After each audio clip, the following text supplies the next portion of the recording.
back with the second of our wrist lock series at yellow belt level. This is called Ura Gyakku, or Ura Gyakku.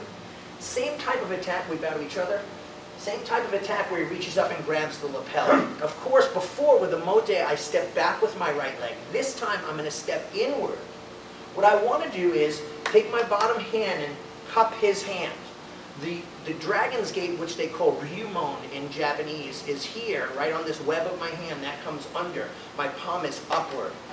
I grab his wrist, and I grab my gi with my pinky, just to secure him. And what I want to do is stop him from being able to punch me, do the punch, where from there, and strike me. Maybe to stop my heart, or take my breath away, or shock me in some way. So I secure it, and I keep it close to my body. I turn inward.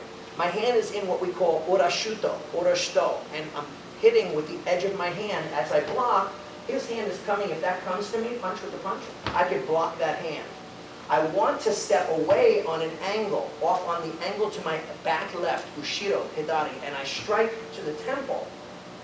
Hasumi, we call it. Into the temple, I slide down to the back of the hand. Thumb matches his thumb. I mirror his hand.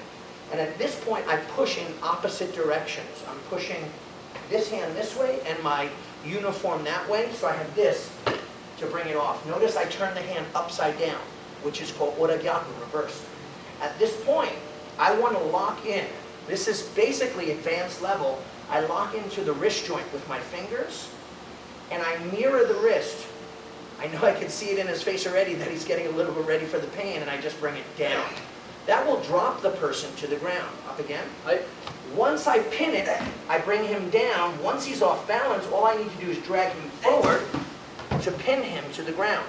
At that point, thumb up style, I lock his shoulder, turn your head that way, and I pin, and I twist and lock and control.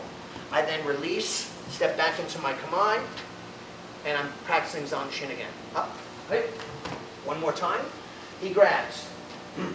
I trap and control. I turn inward. I'm worried about that hand. I'm protecting my groin from the kick, so I turn sideways. Striking to the temple with the ura shuto.